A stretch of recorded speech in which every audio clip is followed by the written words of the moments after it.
Welcome to Living Your Greatness. Each episode, we bring on great people to inspire you to achieve your greatness. We discuss topics all related to health and wellness. Listen to world-class stories, learn valuable lessons, and turn knowledge into action. It is now time for you to unlock your inner greatness.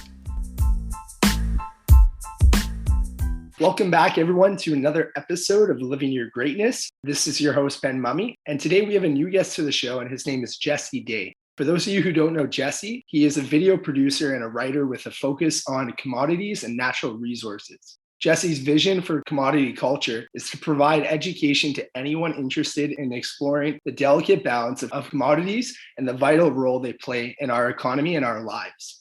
Jesse currently works as a communications coordinator at Communications Investor Relations in Vancouver. Jesse has also had a fairly long career in broadcasting in Asia, having hosted a variety of travel programs in China and South Korea. So Jesse, welcome to the show. It is a pleasure to have you with us today. Thank you so much for having me, Ben. I'm delighted to be here. Let's kind of get kicking here. Tell us a little bit about yourself, your formative years growing up in Canada. What led you to a communications coordinator position at Communications? Well, starting from formative years, I guess I was born in Victoria, BC, and moved to a small town called Parksville when I was about 7. And from about that age, I started to get really big into music and entertainment in general. And that was something that really inspired me. I became a really big fan of a lot of hip hop music at that time, Beastie Boys, Run DMC, stuff like that. And so I grew up on that sort of music, as well as a lot of rock, eventually metal. So I was always big into music, and then eventually got quite big into film as well. And that's what kind of led me to pursue a career originally in South Korea, as you mentioned, in China, doing television and film work.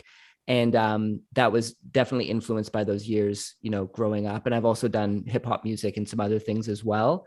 Now it's kind of strange to see how that can connect to being a communications coordinator for like an investor relations firm. But it just so happened that I was working. I came back from South Korea to Canada in like 2018, and I just did various sales and marketing positions. And I just the pandemic happening caused me to kind of really rethink things. I got laid off from my job at the time, and I tried e-commerce. I was trying to start my own e-commerce store. So to do that, I was really pouring myself into marketing and learning digital marketing. And that venture ultimately didn't work out. But then I got into Bitcoin. That was kind of the first financial asset or any sort of investing that I did. And through exploring and getting deep into Bitcoin and watching a bunch of videos on YouTube, I decided that I'd love to do something in the financial world for my next job. And so I took those skills, those marketing skills that I'd learned trying to run an e-commerce business, and I started applying to various marketing positions. And I was hoping to get something in the financial industry. And fortunately, there was a job posting from Communications looking for somebody to handle their marketing and the communications and social media and stuff like that. So it just ended up being a good fit, and that's how I ended up in the position. That's awesome, Jesse. Thanks for sharing us like that background. I always find it's so interesting to hear about people's formative years and how, their career path shaped up. It was cool to hear that, it all started from music, and then from there, transform into digital marketing, and that led to communications. I actually want to comment, on you lived in Korea for more than 7 years of your life. And that's a really cool experience, right? You got to learn about the language, you got to learn about the culture, and you also got to experience the whole continent, right? Through doing TV shows, right? You were a TV host. But this brings me to a question, like, what inspired you to work internationally? So that's an interesting question, because I actually studied acting specifically at Capilano University, but we had some other courses in lighting and camera and script writing as well. So it was kind of a comprehensive program. So I did a few small projects in Vancouver in regards to acting. And I ended up just getting really involved with the Korean student community in Vancouver. It just so happened I made a few Korean friends randomly, and that turned into more friends. And I started getting interested. They introduced me to Korean hip hop music and to Korean movies and stuff like that. So I started to get really fascinated by their entertainment culture. And I learned to rap in Korean. In fact, I don't know about now, but for quite a long time, I was on record as being like the first non-Korean to rap fairly fluently in the language. And I appeared on a few big television shows in Korea alongside some of their hip hop artists and perform with them, which was really, really cool. So that kind of all started in Vancouver. I started to learn. I didn't know how to speak Korean, but fortunately, the Korean alphabet, Hangul, is the easiest alphabet to learn in the world out of any language. So I just learned all the characters and the sounds, and then I printed out the lyric sheets for a few hip hop songs. And even though I didn't understand a word that anybody was saying or what the song was even about, I just started mimicking and miming, and with my lyric sheet again and again, just repetition. And then I got there was one particular song that I ended up filming in Vancouver in like a Korean karaoke place. And that went like I wouldn't call it viral. It got like 60,000 views on the Korean internet. My Korean friend helped me post it there. And so that kind of set me off on a path of like, whoa, there's an interest here for this particular skill. And it's a major niche. Nobody's doing this in Korea. So that kind of, I ended up going to China first, because I also got involved with the Chinese community, and I ended up doing some pretty big hip hop shows for the Chinese community specifically. And then I recorded a couple singles with Chinese female singers. So I was rapping in English on the verse, and they were singing in Chinese on the chorus. And I ended up releasing those on Chinese myspace.cn. That maybe tells you guys how old I might be. But at that time, MySpace was popping, and myspace.cn became a new thing where there was like a Chinese version of it. So I got some Chinese friends to help me make my profile and do it all in Chinese. And then I posted these tracks that I did with Chinese artists and got a lot of attention. Like, it was pretty crazy how many university aged younger Chinese kids were just really into it. And they would be messaging me, I really like your music, and, in English and stuff like that. So that kind of led me to go to China first. Even though I always had that Korean dream in the back of my mind. And it was just such a crazy experience because I had this like group of dedicated fans who were really also my friends, who were already in China. And literally some of them met me at the airport. One of them helped hook me up with an apartment. Like, all these logistics of moving to a foreign country literally got taken care of by these fans that I'd met on MySpace. Like, it was completely crazy. And I had like a few of them who were just like kind of my assistants. They would just be around when I needed them and help me out with like basic stuff, opening a bank account, whatever, right? It was really crazy. And so I was just so grateful to them.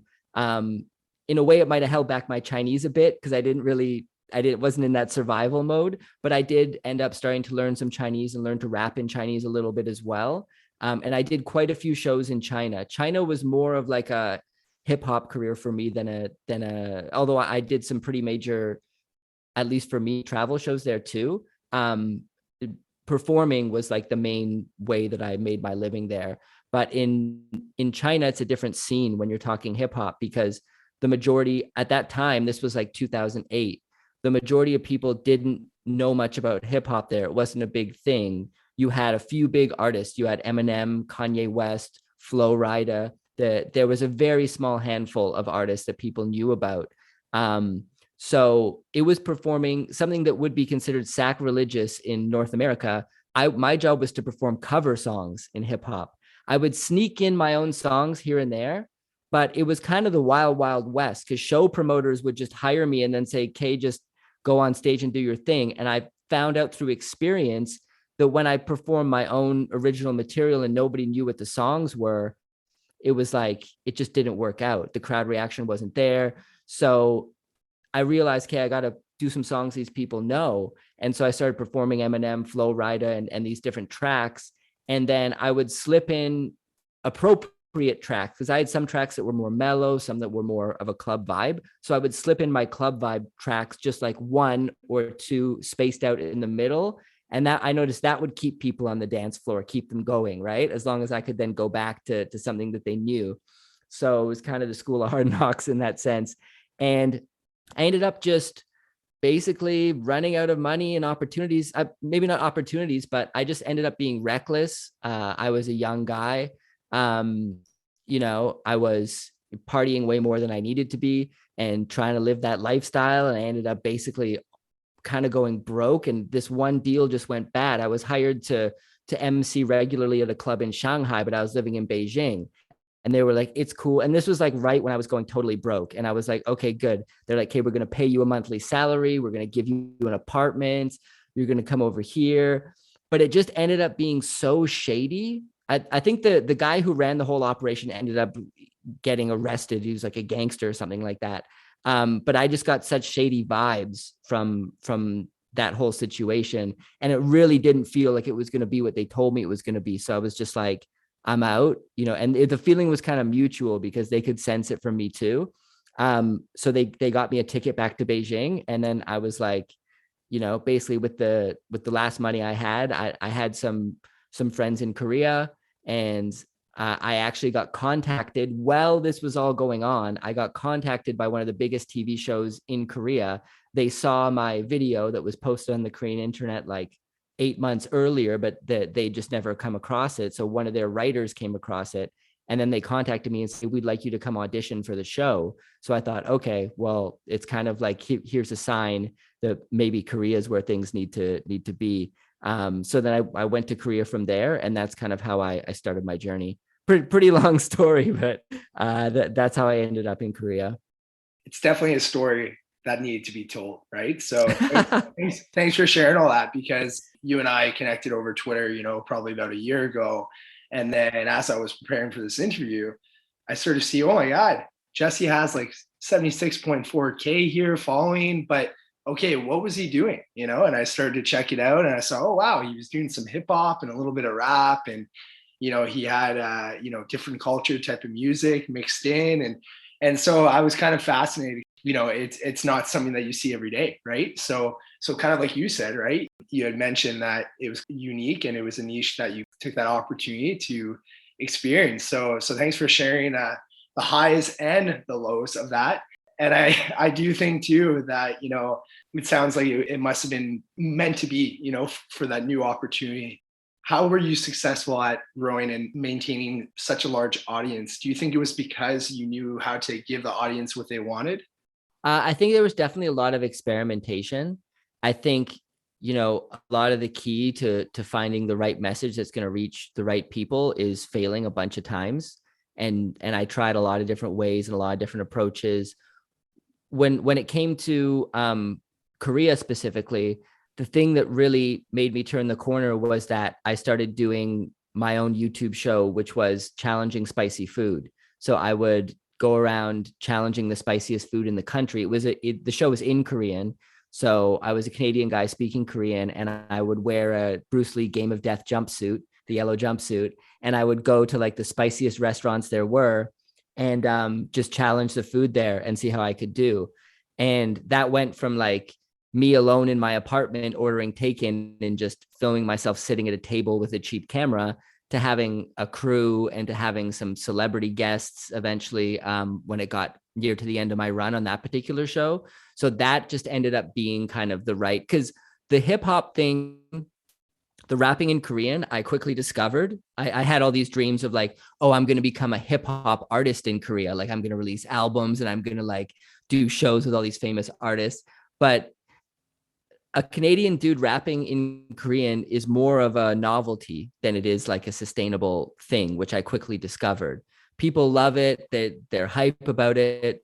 But first of all, Koreans are very loyal to their own artists. And I started to understand like, yeah, why would they listen to me rapping in Korean when they can listen to a Korean rapper who's always going to be 100 times better than me at rapping in Korean, And there really aren't any non-Asian musicians that ever make it big in Korea. There's some very small exceptions. One of my buddies, Brad, from a band called Busker Busker, he's an American, but the other three band members are Korean, and he's the drummer. So he's in the back. You know what I mean? Like, very important role. I don't mean to put it that way, but it would be so rare, if not outright impossible, for an American to be the lead singer of that band, just to give an example. That's just the way the industry works there.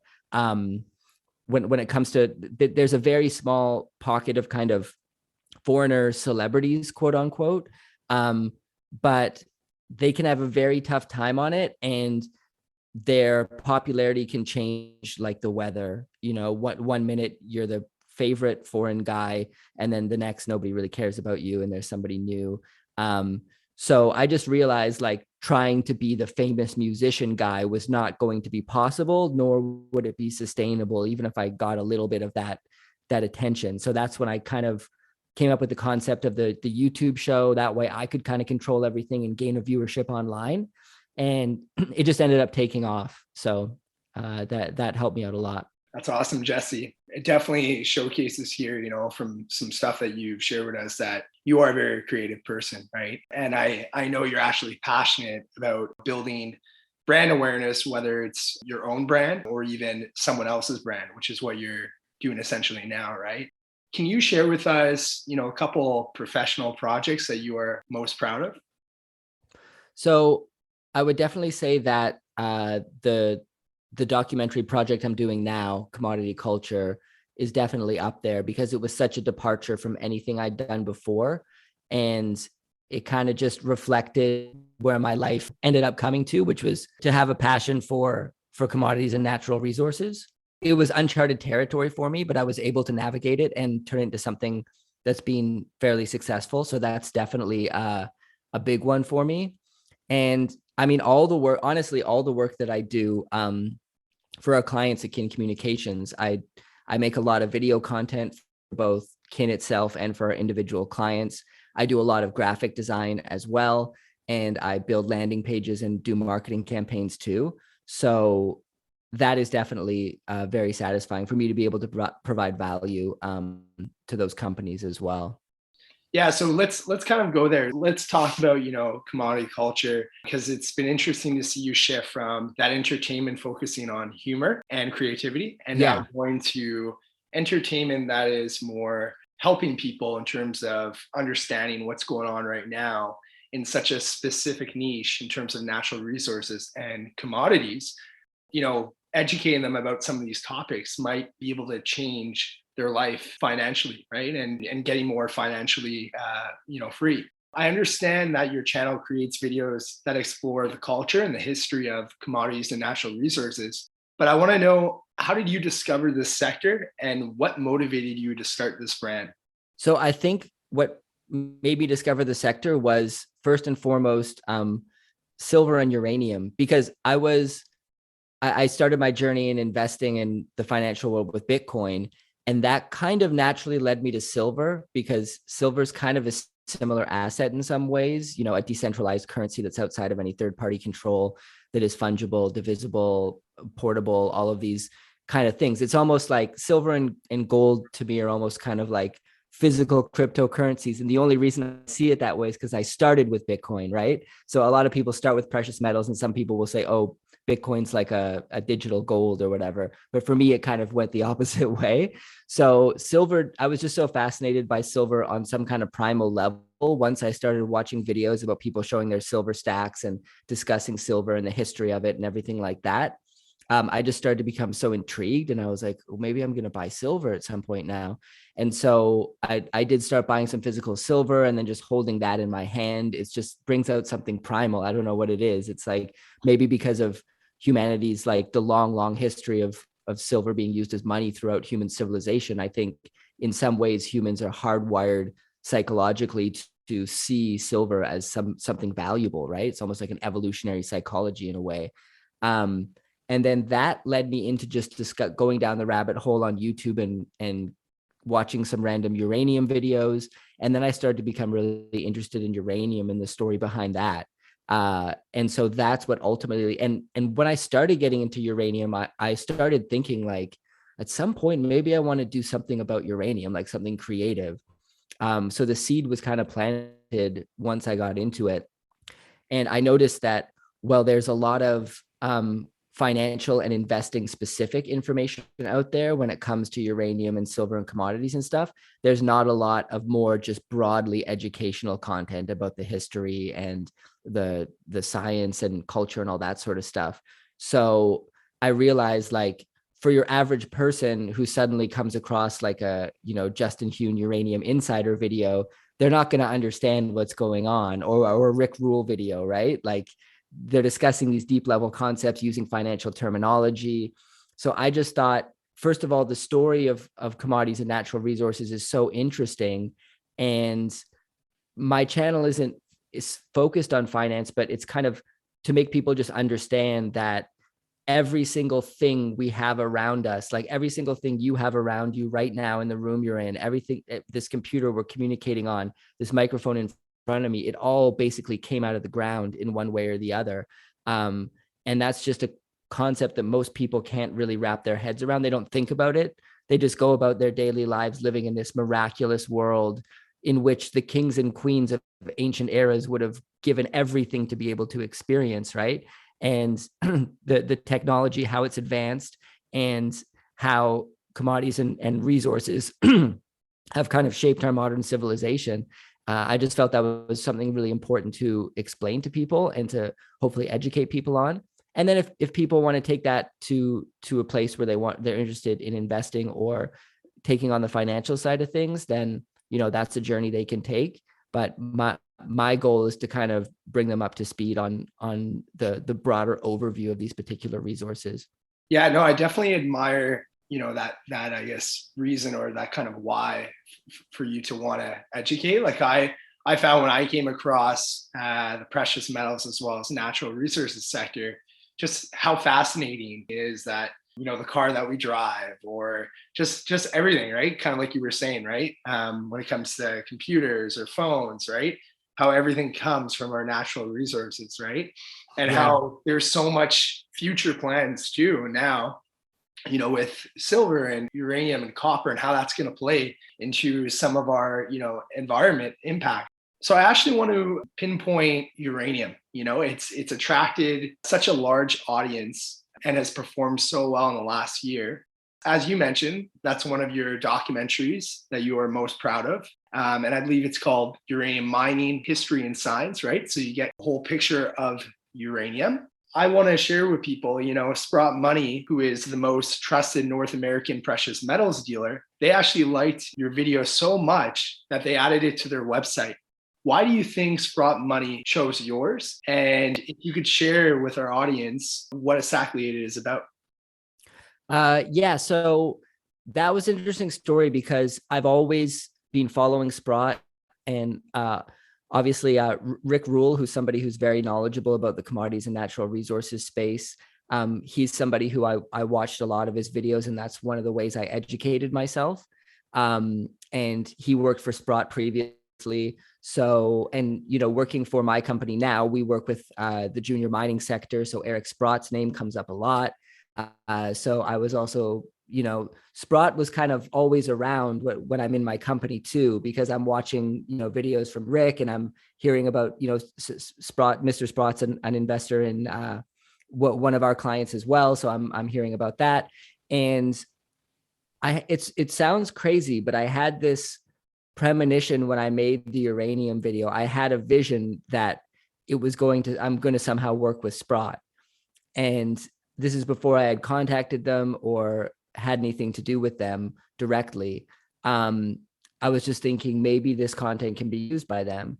And it just turns out that, so what the video is about specifically, it's an overview of uranium from everything from its history. And what I really wanted to impress was I wanted to address the dark side of uranium and get that out of the way. So I speak extensively about the World War II atomic bombs on both Hiroshima and Nagasaki, as well as Chernobyl, 3 Mile Island. I want to touch on those subjects. And particularly when it came to World War II, I wanted to touch on the actual horrors and, the devastation and damage caused.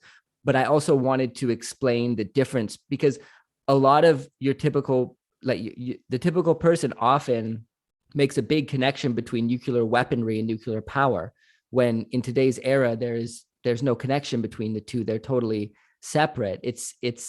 That's what makes uranium so fascinating in a way, and how paradoxical it is. It can be an element that can cause untold destruction, and it can be one that in a way can bring untold life through, clean baseload energy. So I wanted to kind of demonstrate that there are two sides to it and address both sides. And so I kind of give an overview of the history of that and of the science behind it, how it's mined. And then finally, I give an outlook on what I see as the future of uranium. And it got shared pretty widely on uranium Twitter community, which was great.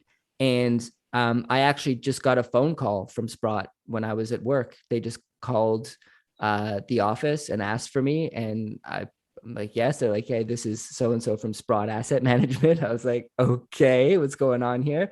I thought they were calling me to pitch me, because I'd previously, Mr. Rick Rule has a service where anybody can send them their natural resources portfolio, and he rates them. And then he says in the end, like, oh, somebody might be getting in contact with you. So I'm like, okay, here we go. They're going to come pitch to me. But I'm thinking, like, I don't have the money to work with them, right? This isn't like I'm a small time retail investor. So I'm like, okay, let's hear the pitch. But then they started talking about my uranium video. I was like, okay. And then, yeah, they just said, hey, we're looking for educational content for uranium. And we thought, instead of like making an entirely new video, why don't we just use yours and license it? So it was just an amazing opportunity that kind of came to me, one that I kind of, for some reason, thought would happen. And it ended up happening. So that was just a really fortunate turn of events. That's definitely a game changer. I call it a GC. So yeah. Congratulations, because it just shows that hard work will pay off and someone will see value through it. So I definitely want to just, take a moment here to kind of celebrate that success, and also wish you the best with upcoming, videos that you're working on now and stuff like that, whether it's just for your page or whether it's also with other businesses like Sprott. So Jesse, you shared with us, a little teaser description about what your video was about. But now I want to get your opinion just on the big picture of, there's some people probably listening right now to the show, and they have just heard about uranium. They're trying to figure things out. So for people that are not familiar, what is the uranium bull investment thesis? Well, I think it's a supply and demand fundamentals kind of drive what the basis of the thesis is now. When we go back, for those who don't know, there was a previous uranium bull market, which was pre-Fukushima disaster. And it was a quite rapid ascent in the uranium spot price due to supply and demand fundamentals. And then, of course, we had the Fukushima disaster, which was a terrible thing, but was honestly, and if you watch my documentary, you'll find out that it was massively overblown. The amount of actual damage caused was far, far less than most people realize. But nonetheless, that caused a bunch of reactor shutdowns, not only in Japan, but all over the world, as politicians reacted and overreacted and swore off nuclear energy. And the spot price just tumbled to basically being worthless. And so the sector was so beaten down for so long. And in recent times, people have started to re-explore and kind of reconsider nuclear energy. And over the course of those years since Fukushima, the safety standards have been improved so much, and reactors have been upgraded to be more safe. Newer reactors are being built in a much safer way, to the point where the possibility of another disaster like that happening, although nothing is impossible, has become very, very low. And when we look at specifically deaths because of energy generation, when you look at all the different forms of energy available on the earth, nuclear is infinitesimally small. It's like at the bottom right there with wind and solar, about the same. And yet it provides a reliable baseload, clean, extremely clean form of energy. So it's kind of it's the greatest form of energy that exists on planet Earth right now. There's just, in my opinion, no debating that. So to create nuclear energy, you need uranium to power these reactors. And now that things are turning around, more and more reactors are coming online. Not only restarts, you've got a lot of reactors that were previously being shut down in Japan, for example, that are coming back online. Today in the world, there's currently 56 nuclear reactors under construction. And in the future, there's going to be many more. In fact, in China alone, over the course of the next 15 years, they have at least 150 new nuclear reactors planned. That's only China.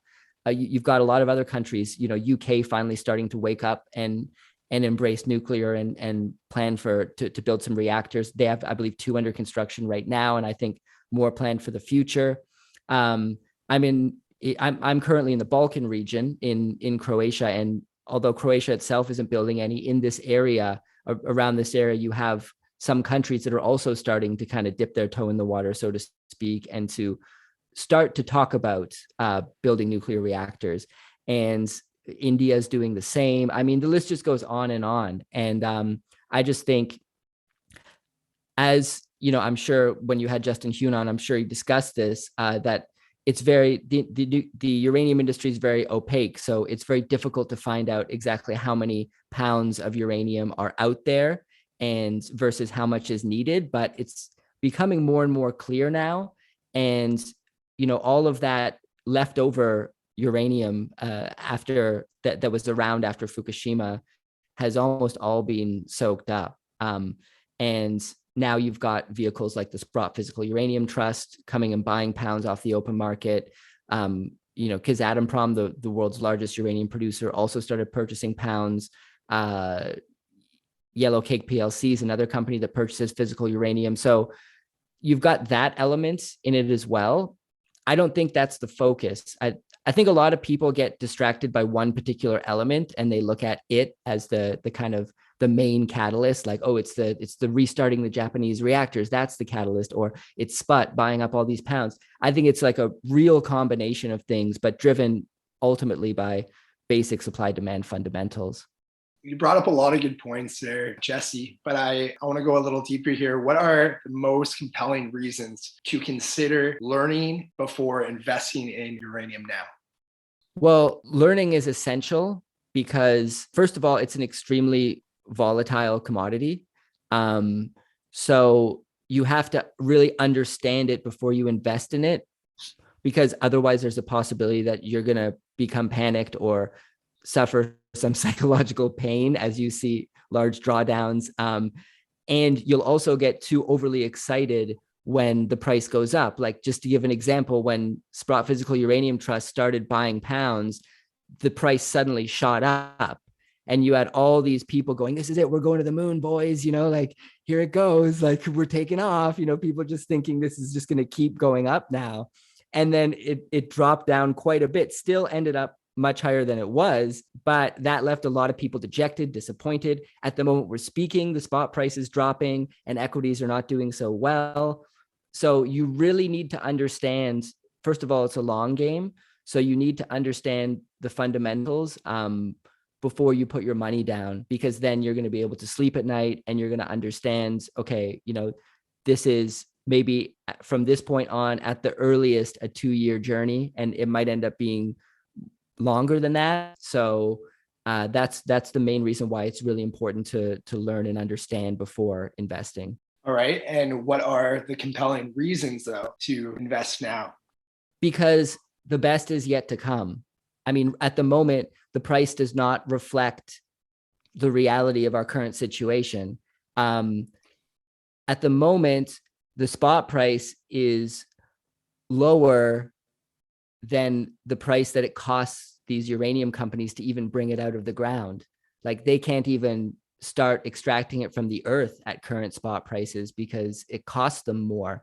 Some of the bigger producers like Kazatomprom, who I mentioned earlier, Cameco, which is a Canadian company, the largest Canadian, and I think second largest publicly traded uranium company in the world, they can, maybe get away with producing some at current prices, but they don't necessarily want to, because they know the prices are going to go up because all of these other companies need it to go up.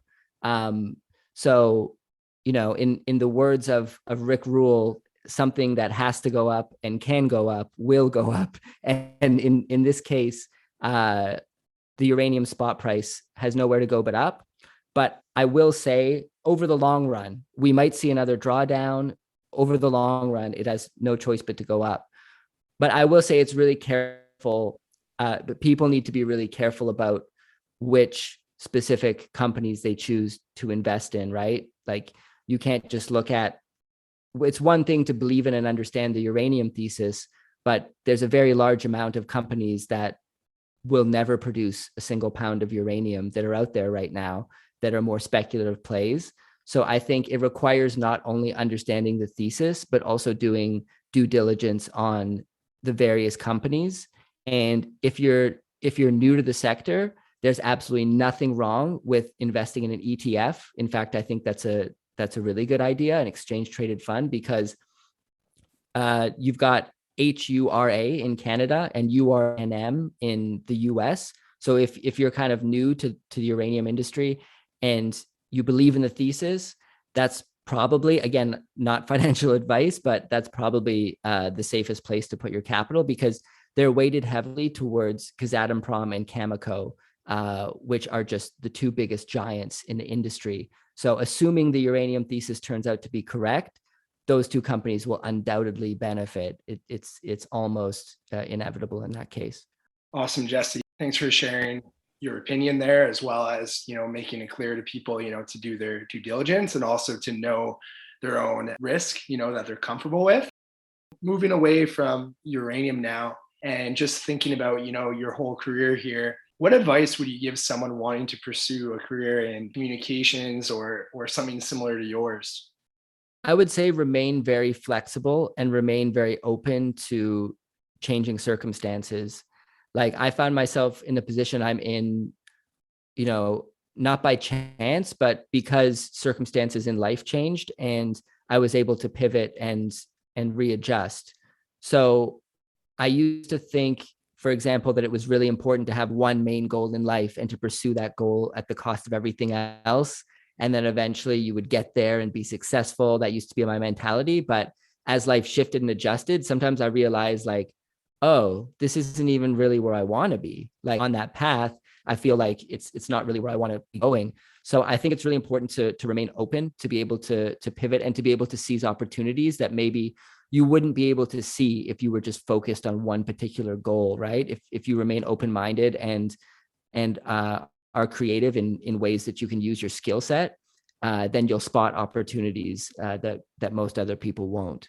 I think that's great advice. And I think you've already demonstrated how you've used your creative skills in a various of different ways of different forms of communications. So awesome. So Jesse, I want to know, who are the three most important people that have had the biggest impact on your life? So I'll mention one person who's an actor, and two people who are people that actually were in my life. But the first is undoubtedly Bruce Lee. That was my first hero that I had growing up since I was like 7 years old. I followed him religiously. My bedroom was covered in Bruce Lee posters. I read his books, watched his movies again and again. I would, I'm a martial artist myself, so I would, practice watching his movies. And he just really instilled in me that kind of never give up, keep moving forward, keep adapting, keep adjusting. He was one of the first kind of mainstream martial artists who espoused rejecting the classical theories and ideologies of traditional martial arts systems and adapting to the situation at hand. He was traditionally a kung fu guy, but he studied fencing, he studied wrestling, jujitsu, judo, boxing, and he believed that a combination of all these different arts was what really made a complete fighter. So he kind of, and I think it's the same with skill sets, right? Like, a lot of things people don't see as interconnected can be interconnected, and he taught me that. The second would be Michael Toma, who was my script writing instructor at Capilano University. He influenced me a lot because I write the scripts for my documentaries now, and he just really instilled in me, like, be creative, think outside the box when you're writing your scripts. Don't go by a certain formula. Throw in something different, throw in something cool, like make it interesting. And so he just inspired me a lot. He would always stick around after class and just chat with me for hours about my script ideas. So he really influenced me. And then the third would be my friend Isaac Durst, who I kind of came up in the Korean entertainment scene. He was more of an established education guy. He was like the Korean English teacher, face of English teaching. And so he did a lot of educational programming, and that's where I started my career too. And he had a lot of experience in the industry in general. So he was kind of able to kind of help temper me at that time, because I was pretty out of control. I talked about coming from China, where I did a lot of partying and I was crazy, and that ended up just like leaving me broke and like not knowing what I was going to do. So when I came to Korea, I still had a bit of that wild streak in me, and it kind of came through when we were working. And he was kind of one of those guys who was like, dude, you gotta show respect and restraint and kind of follow along sometimes. It's not always about fighting against the system. Sometimes you got to, be part of the system and learn to embrace it, and still be able to keep your own creativity and your own imagination in the project. So that kind of, those lessons as well kind of stayed with me for a lot of my life. Awesome, Jesse. Thanks for sharing that, those people, as well as, the specific impacts that they had on your life. I always find it interesting, right, to hear about, how that has shaped someone's personality, or even shaped, the path that they've chosen on their life. So thanks for sharing those three people. So Jesse, as you know, purpose of this podcast is to inspire people to achieve greatness and enhance their overall personal well-being. So what is your definition of greatness? Greatness is ultimately in being able to make an impact in some way where other people can be inspired or affected in a positive way by you. Because I think, especially in today's society, which can be very self-centered and narcissistic, particularly with the advent of social media, where now everybody thinks they're their own little superstar on Instagram or whatever. I think the real definition is being able to impact other people's lives in a positive way. And that doesn't mean you need to be Mother Teresa and volunteer to feed the poor, although that would be awesome too. I just think it means you need to use your unique skill set to in some way make a difference, even if it's very small, some way make a positive difference in other people's lives. I think that's a really good definition. And I think something that I want to just comment on is, that fact of doing it locally or globally, right? So whether it's small or big, anyone could showcase greatness as long as they are making sure that they share their gift or their talent and use it in a way to have a positive impact, right, on their community. So Jesse, who is a future guest that you would like to see on this show? That's a very good question. I would have to say Rick Rule, because I think if you want to talk about commodities and natural resources, I think he's also a really good guy to explain it on a basic level. Because although he does have that really deep knowledge, he also knows how to speak to younger people and people who are newer investors, and give kind of timeless advice that I think a lot of his advice applies to life as well. So I think that would be a really cool person to have on the show to kind of give both sides. Awesome, Jesse. Well, I will continue to try and pursue to get Rick on the show. I would say he's someone that has taught me a lot. He's able to explain and communicate so well, the big picture. He also gives a lot of life lessons, right? So a lot of people are able to relate to Rick and realize that he has greater messages beyond the world of finance, right? So exactly. Yeah. if you could step into my shoes, what would be one question that you would have asked yourself? That's a really interesting one. A tough one to come up with an answer to. I would say, I guess, maybe in regards to how I overcame, like when I was in my darkest moments, when things seemed like they'd all gone bad, which happens all the time to all of us, and happened to be many times over the course of my career where it looked so bleak. How did I bounce back? I guess that would have been the question I would have asked.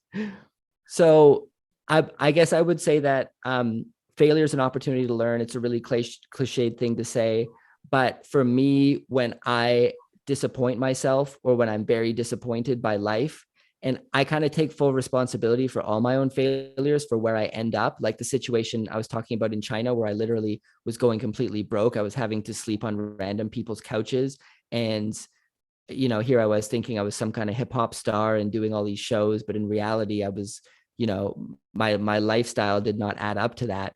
And so I get really upset with myself in a constructive way at a point like that, in that I realize like, you're the reason you've gotten here. You're the reason things have gone wrong. And so you're the only one who can fix it. So what's the plan? And it's happened to me many times over the course of my life. And that kind of mentality is what has allowed me to kind of pull myself out of it. Thanks for sharing your answer there to that question. So Jesse, where is the best place for my listeners to connect with you online? Twitter would probably be the best place. I'm at Jesse Day Kin. So you can connect with me there. I'm active there pretty much every day. And then the YouTube channel is Commodity Culture. So you can just search that up on YouTube if you want to check out my work there too. Awesome, Jesse. Well, Jesse, I want to take a moment here just to really thank you for your time today. Thank you for coming on to the show. I was really thinking, a couple of months ago, I'm like, I really thought that you'd be a great guest to have on just because there's a lot of things that you have to talk about your life, but more importantly, even what you're doing right now, right? In terms of your greater purpose and trying to have an impact on people by educating them about commodities and natural resources and finding ways to really educate them in a very simplified way. So Jesse, I just want to take the last moment here to really thank you for making the time for the show. Thank you for having me on. It's been a real honor. Thank you for listening to the Living Your Greatness podcast. If this show has added value, please subscribe, leave a rating, and make a review.